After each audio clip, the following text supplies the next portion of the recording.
Bonjour et bienvenue au Manoir de l'Imaginaire. On se retrouve aujourd'hui pour le 5e jour du Noël au Manoir. On va faire ensemble le Cozy Christmas Book Tag. C'est un tag qui nous vient de la chaîne de Call Me After Coffee. Du coup, les questions étaient en anglais, ce qui implique une traduction de ma personne. Veuillez m'excuser si c'est un petit peu éventuellement approximatif. Et on commence avec Guirlande lumineuse. Quel est le plus beau livre que tu possèdes ?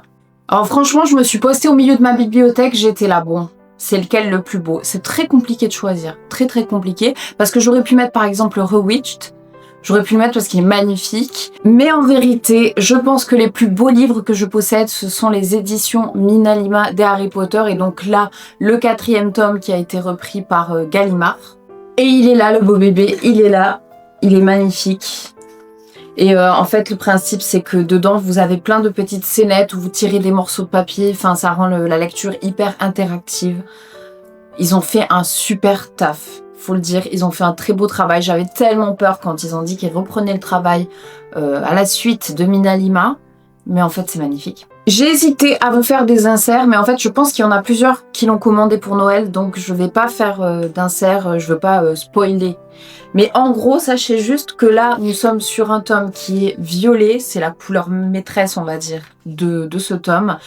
Et qu'ils ont eu la super idée de faire les illustrations à l'intérieur, dans la colorimétrie de la couverture. Et c'est sublimissime. Vraiment sublime. Je crois que les Minalima, il n'y avait pas ce truc-là.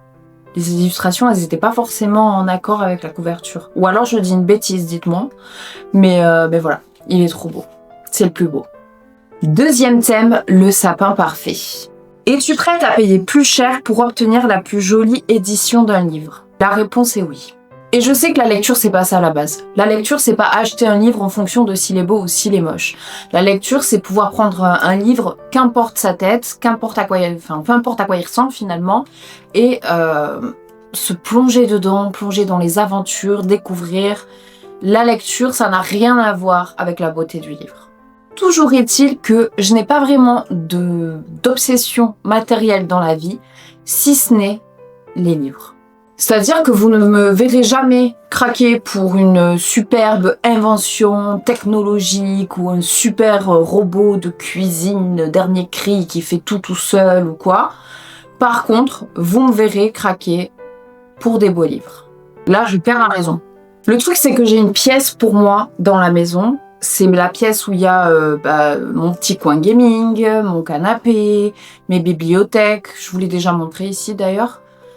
Et en fait, cette pièce, moi, j'adore quand je suis entourée de très beaux livres. Je me sens apaisée. Quand j'étais étudiante, j'ai acheté plein de livres, mais c'est du coup des livres poche, ce qui fait d'ailleurs que j'ai une bibliothèque pleine à craquer de livres de poche.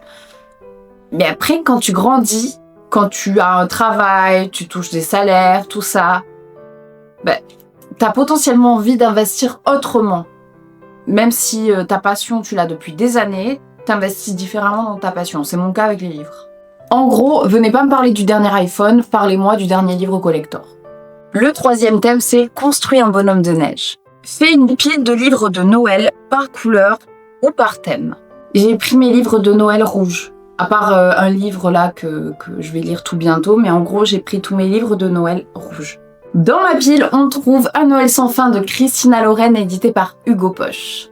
On y suit Maëline qui s'en va passer Noël dans un super chalet où elle va traditionnellement passer Noël avec sa famille.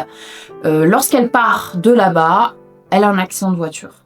Et là, elle se retrouve, dans l'avion en direction du super chalet où elle passe Noël. Elle repasse encore les vacances, il lui arrive encore une bricole, dans l'avion, et ainsi de suite. Donc, on est vraiment sur le concept de revivre et revivre encore, mais là, c'est pas une journée, c'est ses vacances de Noël. On y trouve aussi Je te ferai aimer Noël de Caro Emeline aux éditions HarperCollins. On y suit une femme qui est embauchée pour recréer l'esprit de Noël, faire vivre Noël et ses traditions à toute une famille. Lorsqu'elle rencontre justement le fils de cette famille, qui est un trentenaire, elle va se heurter à un très gros mur. On est face à un gros grincheux, un mec qui déteste Noël au plus haut point. Le cadeau de Noël de Jennifer Green chez Harlequin. Mary a recueilli Charlène, la fille désormais orpheline de son meilleur ami. Le lien va pas trop bien se faire entre les deux. Voilà, elle va galérer de fou, donc elle va demander de l'aide à son nouveau voisin. Pas si simple de Lucie Castel chez Harlequin. On a Scarlett et sa sœur Mélie qui se retrouvent toutes les deux coincées l'avant-veille de Noël dans un aéroport. Scarlett, elle a une petite envie pressante, elle s'en va aux toilettes, elle se bourre, elle rentre dans celui des hommes. Et là, elle rencontre William. Un week-end de fête de Catherine Paris chez Harlequin. Eh oui, j'ai pas mal d'Harlequin. Amanda est très en colère. Elle est censée aller passer des vacances dans les Alpes pour assister, entre autres, au mariage de sa sœur. Et le magazine pour lequel elle bosse va lui donner la mission d'interviewer un champion de ski. Elle le trouve très charmant jusqu'au moment où elle apprend qu'il pourrait éventuellement être au cœur d'un scandale. Et enfin, dans ma pile, il y avait également Rendez-moi Noël de Juliette Bonte, édité par HarperCollins. Robin est en colère. Décidément, ils sont tous en colère. La famille Bird a volé l'organisation des festivités de Noël à la famille de Robin. Et en plus, ils sont en train de sous-entendre qu'ils auraient éventuellement pu leur voler des lettres très précieuses. Robin, elle va pas se laisser faire, elle va se mettre en quête de ces lettres pour leur prouver qu'ils ont totalement tort. Le quatrième thème, c'est Feu qui crépite. Quel livre te fait sentir bien, chaud et réconforté? Je ne vais pas sélectionner un livre, je vais sélectionner une saga, bien que je ne l'ai pas terminée. Je pense qu'elle répond totalement à cette question, puisqu'il s'agit de la saga Mémoire de la forêt par Michael Brun-Arnaud chez l'École des loisirs. L'ambiance est tellement douce, tellement douillette, tellement réconfortante, et en plus ils passent leur temps à manger des trucs qui ont l'air tellement bons. Cinquième thème, chaussettes jusqu'aux genoux. Quel est le livre le plus long que tu aies lu? J'ai pas beaucoup lu de livres très longs, donc du coup j'en ai un qui m'est venu en tête directement quand j'ai lu cette question, et il s'agit de Silo, le tome 1. C'est un livre de Hugo Way et il fait 744 pages. Oui, là comme ça je dirais que c'est lui, le plus long que j'ai lu. J'en ai peut-être lu des plus longs quand j'étais beaucoup plus jeune, mais je m'en souviens pas forcément. Pour ceux qui ne connaissent pas Silo, on est dans un monde post-apocalyptique. En fait, il y a des gens qui vivent dans un silo, donc enterrés sous terre, et un silo qui est quand même très grand puisqu'il fait 144 étages. Et là carrément ils ont refait une société quoi, une toute nouvelle société avec plein de nouvelles lois, avec un contrôle des naissances, fatalement puisqu'ils ont qu'un silo pour vivre. Donc va pas falloir qu'il y ait des enfants partout, on peut pas être non plus super méga nombreux.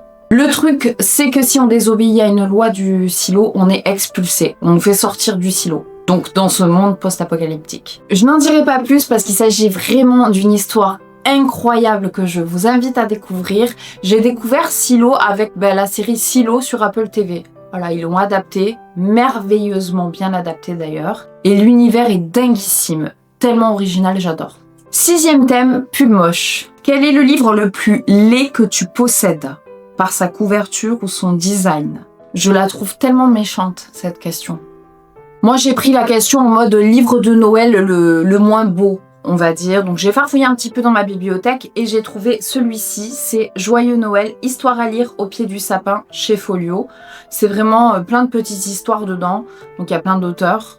Voilà. Je me suis dit, c'est le moins beau. C'est le moins beau. Il y a un petit papa Noël. En soi, il est très mignon. Il est trop mignon. Bon, bref, c'est le moins beau. Septième thème, tempête de neige. Un livre qui se déroule en hiver ou qui te donne des frissons / aborde des thèmes sombres. J'ai choisi Là où réside l'hiver de Laetitia Arnould chez Twinkle.